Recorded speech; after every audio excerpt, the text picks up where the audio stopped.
Witajcie z niedzielnego spaceru. Jest dziś dość rzeźko. Był 1 stopień rano, jak wychodziłem z domu. Powietrze jest fantastyczne. Słoneczko gdzieś się schowało, ale nie zawsze musi świecić słońce. Spaceruję sobie teraz, właściwie idę w to miejsce, gdzie jest tama bobrów. Ostatnio tam byłem bodajże we wakacje, jak było tak strasznie gorąco. Wtedy opowiadałem Wam, że trochę wody ubyło. Właściwie całkiem ubyło, bo zamiast zalewu zrobiła się rzeczka. O, a tu ciekawe miejsce. To muszę Wam pokazać.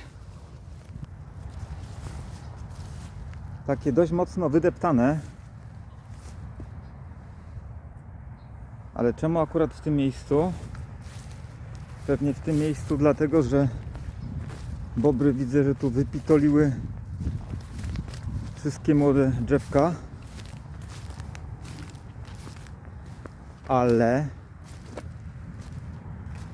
gdzie one je zatargały? Popatrzcie, jaka ścieżka. Ścieżka do rzeki i tam właściwie nie ma nic, chyba że... to ja już rozumiem. To one sobie po prostu w tym miejscu przytargały te wszystkie swoje patycory do rzeki, chociaż widzę, że one gdzieś tam dalej jeszcze szły. O, idźmy po śladach. Tutaj dalej szły i tu widzę, że skakiwały do wody. Tamy z jednej strony nie widać, z drugiej strony również nie widać. Przypuszczam, że one dalszy transport drewna zrobiły drogą wodną i po prostu, żeby w zębach nie targać, nie dźwigać tych patyków, to sobie przytransportowały tam do tamy. I zaraz tam podejdziemy, zobaczymy, jak to wygląda. Obraz może trochę czepać, bo dziś znowu nakręcam telefonem. Kamerka została w karmniku. Nie chciałem za bardzo przerywać dzisiejszej transmisji, bo zrobił się trochę większy ruch. Pojawiły się sójki. To znaczy sójki od jakiegoś czasu podlatywały, taki rekonesans zrobiły, a dzisiaj widać było, że były wygłodniałe. Wparowały do karmnika, opitoliły wszystkie orzechy. Także moment wszystko znikło. Na szczęście zdążyłem poobierać następne i im dorzucić. W każdym bądź razie, no teraz już jest taki sezon, że tego pokarmu ptakom będzie brakowało. Trzeba będzie po prostu więcej tych orzechów ciupać. Słonecznika jeszcze trochę mam, jakąś tam kukurydzę, no i ziarno będę kupował, no to wiadomo. Także dzisiaj nakręcanie telefonem. Jestem już przy tamie. O, tak ona wygląda. Przed chwilą widziałem tutaj ze 4 sarenki gdzieś biegły. Także też mają tutaj fajne miejsce. A tam w wodzie odleciały kaczki. Kaczki są dość płochliwe, to one jak z daleka wyczują, że coś się rusza, to od razu uciekają. I wygląda na to, że te bobry sobie tutaj transportowały to drzewo. Być może naprawiały tą tamę, która była, no przypuszczam, że była do naprawy po tegorocznym sezonie, po lecie. Bo tak jak mówiłem, cała ta woda stąd znikła, po prostu była zwykła rzeczka. Ja się nie dostałem tutaj do tej tamy latem, bo było strasznie zarośnięte, było strasznie dużo pokrzyw, zresztą było bardzo gorąco, a no nie za bardzo mam ochotę spocić się i chodzić po takich, obcierać o takie krzaki czy pokrzywy, także to nie jest zbyt przyjemne. Tu widzę, że jest drugie miejsce, gdzie bobry schodziły do tamy, a tak w ogóle wybrałem się tutaj również z tego powodu, że chciałem, popatrzcie, jak to ładnie wygląda,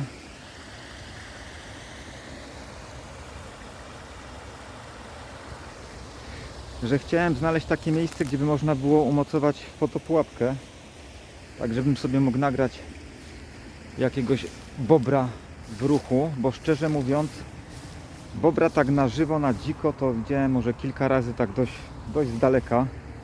nie udało mi się zobaczyć z bliska, no ale to też trudno jest, żeby człowiek siedział cały czas gdzieś w krzakach i czekał na bobra. Po prostu był taki traf, że bóbr sobie gdzieś tam pływał i się pokazał. Pokażę Wam teraz, jak to wygląda tutaj. Cała ta ścieżka. O, to byłoby doskonałe miejsce na umocowanie fotopułapki, jeżeli chodzi o jakby ruch bobrów. Z tym, że nie za bardzo jest jak ją przymocować. Musiałbym palika może jakiegoś wbić i do tego palika, ale z drugiej strony też obawiam się, że to może być miejsce takie dość na widoku, gdzie ludzie spacerują. Też nie chciałbym, żeby ta fotopułapka była zauważona, żeby przez przypadek czasem ktoś jej tutaj nie przestawił. To idźmy tą ścieżką dalej. Wydawało mi się, jak spacerowałem tutaj w zeszłym roku, że tego drzewa już bobry mieć nie będą, bo wyciupały wszystko, ale tutaj dalej jeszcze trochę tego drzewa jest. Poza tym wierzby szybko rosną, no to one sobie tam potrafią ścinają sobie te młode i te młode gałęzie też są jakimś tam surowcem. Przejdę jeszcze się tam troszeczkę dalej tą ścieżką, tak jak tutaj widać, ale nie będę się oddalał od tamy. Chcę sobie tam przejść przez tą drugą tamę jeszcze. O, tak to wygląda. Tu się ścieżki rozwidlają. To przejdźmy tutaj. Chcę sobie zobaczyć, jak to tutaj wygląda, bo akurat w tych miejscach to chyba nie spacerowałem. To było strasznie zarośnięte. Nawet w zimie to było takie, powiedzmy, nieciekawe miejsce. Przynajmniej nie było ścieżek. No a teraz te ścieżki są, bo widzę, że bobry musiały się gdzieś dalej tutaj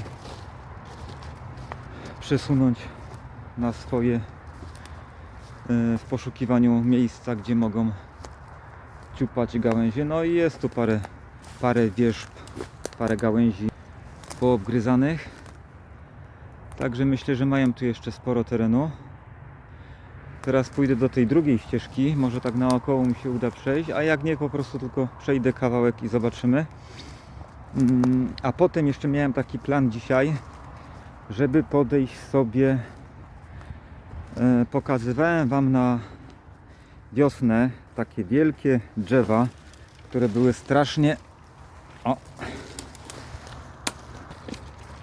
były strasznie obgryzione przez bobry i wydawało się, że no co najmniej jedno z tych drzew runie i jestem ciekawy, czy jeszcze stoi. Jak stoi, to w jakim jest stanie.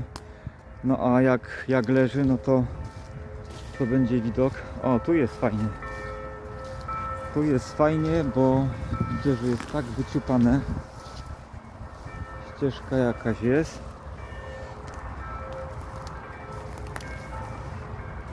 Aż dziw, że to zrobiły zwierzęta, bo po prostu wygląda to jak przecinka w lesie. Chociaż też nie wiadomo, czy... Nie. Ślady piły są. Już Wam pokażę. Ślady piły, no i folia. A jak jest folia, no to co? Folia śmieci. Co za normalnie bydlaki. Wiadomo, gdzie są śmieci, no to musiał być człowiek.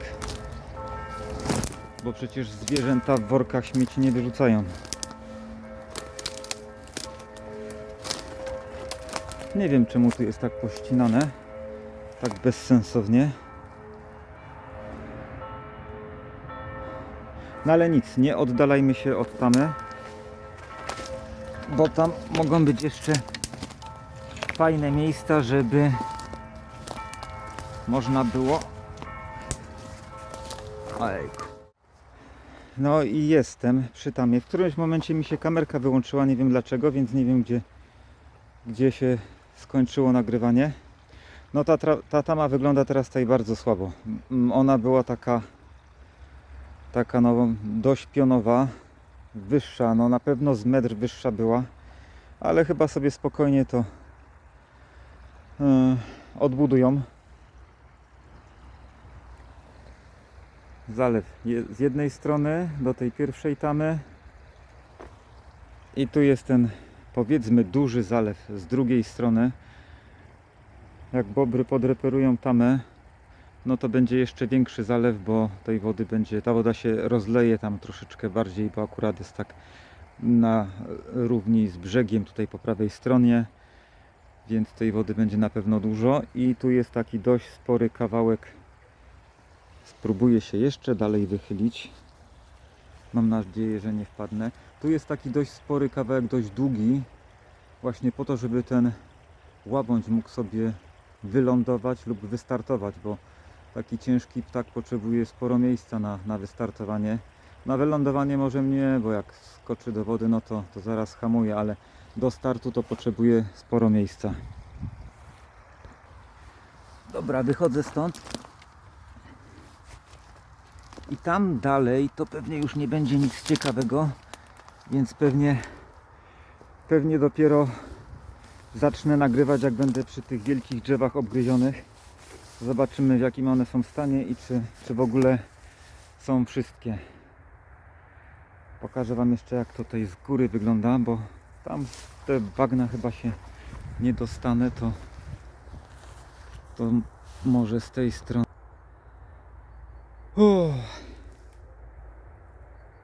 Powiem Wam, trochę tęskniłem za taką pogodą, jak jest teraz. Jest chłodno, można spokojnie ubrać na siebie kilka warstw i spokojnie pospacerować, bo w lecie było za gorąco. Było za gorąco, nawet jak się człowiek wyrozbierał do samych spodenek, to też było za gorąco, a też wiadomo, na takich spacerach po takich krzakach, no to jakieś te ubranie ochronne musi być, długie spodnie, no bo jak. Więc teraz jest dobry moment na spacerowanie, a wydaje mi się, że będzie jeszcze lepszy, jak będzie mróz, bo wtedy żadne bagna, żadne błota nie będą straszne, bo będzie można sobie po prostu chodzić po zamarzniętym, a póki co można chodzić po takim wilgotnym, nie powiem podmokłym, bo w tej chwili nie jest tak mokro. Buty nawet nie mam tak całkiem zmoczonych, nie ma takiej dużej rosy, więc jest całkiem przyjemnie. Dobra, tu już nic nie zobaczę, wyłączam kamerę i idę teraz pod to drugie miejsce zobaczyć, czy jeszcze te duże drzewa są, a jak są, to w jakim stanie. Dochodzę teraz do tego miejsca, gdzie są te duże drzewa. To miejsce Wam pokazywałem na wiosnę i wszystko wskazywało na to, że nie wszystkie drzewa przetrwają lato. Zobaczymy, jak to teraz wygląda. To są bardzo grube drzewa, no to trochę trzeba wysiłku włożyć, żeby je przerąbać, ale widzę, że przy tym drzewie bobry pracują. Dość świeże obgryzienie. Mają jeszcze sporo roboty, żeby je wyciupać. Tu jest następne. Tu jakby wydaje się, że trochę sobie dały spokój, chociaż tutaj z lewej strony widać, że też trochę walczyły, ale no nie w ostatnich dniach, może na przełomie ostatniego miesiąca. To drzewo całkiem odpuściły. O, a tutaj widać takie pęknięcie. Widzicie? Tu jest pęknięcie i to drzewo, nie wiem, czy to jest to drzewo, które było tak najbardziej obgryzione. Może zobaczymy jeszcze tam dalej. No, drzewo jest wysokie, jest trochę przechylone, ale przechylone jest tak jakby naturalnie. To znaczy ten pień po lewej stronie, to on rośnie chyba w pionie, ten po prawej jest trochę przechylony. I wygląda na to, że tutaj wiatr może już dokończyć całą tą robotę. Póki co stoi. Póki co stoi. Nie słyszę, żeby coś trzeszczało, więc pewnie mogę śmiało koło tego drzewa przejść. I tu są następne. Wygląda na to, że są wszystkie drzewa, bo jakby było coś przewrócone, to bym z daleka chyba widział. To drzewo jest tylko tak trochę oskubane, przynajmniej tak z tej strony wygląda.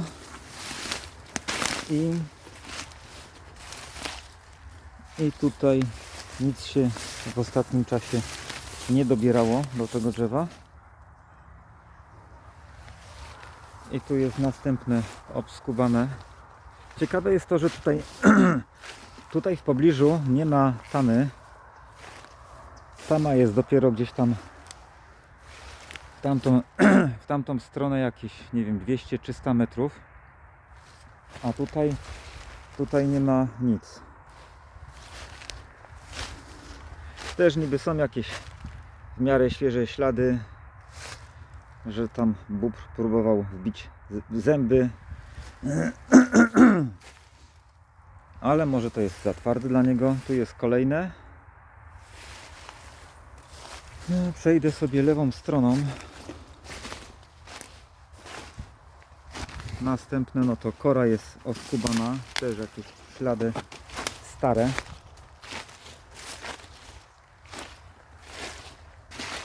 I tu mamy jeszcze kilka następnych drzew. Zobaczymy, jak to wygląda.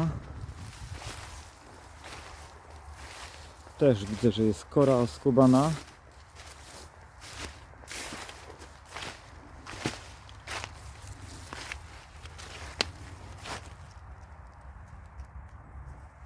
A ta kora tutaj co robi?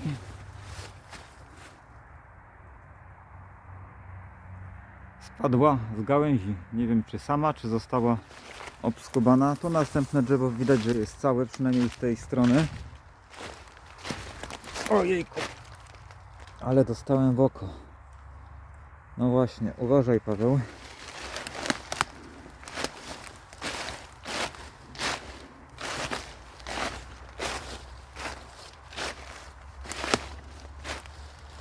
Tu jest wszystko całe. Następne drzewo całe. Tam jeszcze dalej jest jakieś drzewo przyskubane, oskubane. Będę musiał sobie to oko zobaczyć. Co prawda zamknięte oko, ale dość mocno dostałem.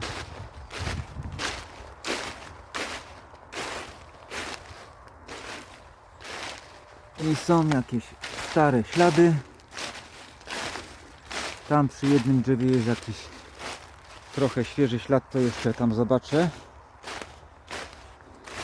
I wygląda na to, że wszystkie drzewa całe. To właściwie tylko jedno drzewo robi zagrożenie, że może się zawalić. Tamto, które było tak mocno obgryzione i widać, że ma ślady pęknięcia. A cała reszta no na razie stoi.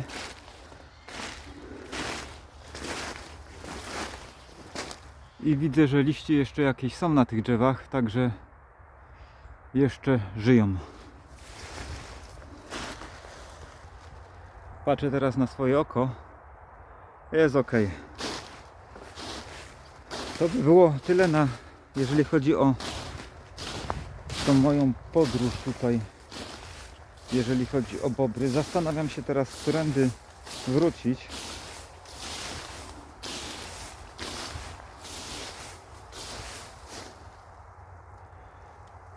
No, nie chce mi się trochę przeciskać przez te krzaki, więc po prostu wrócę do drogi i normalnie taką polną dróżką wrócę do domu. Wam dziękuję dzisiaj za uwagę. Życzę Wam miłego dnia i do zobaczenia. Widzimy się następnym razem.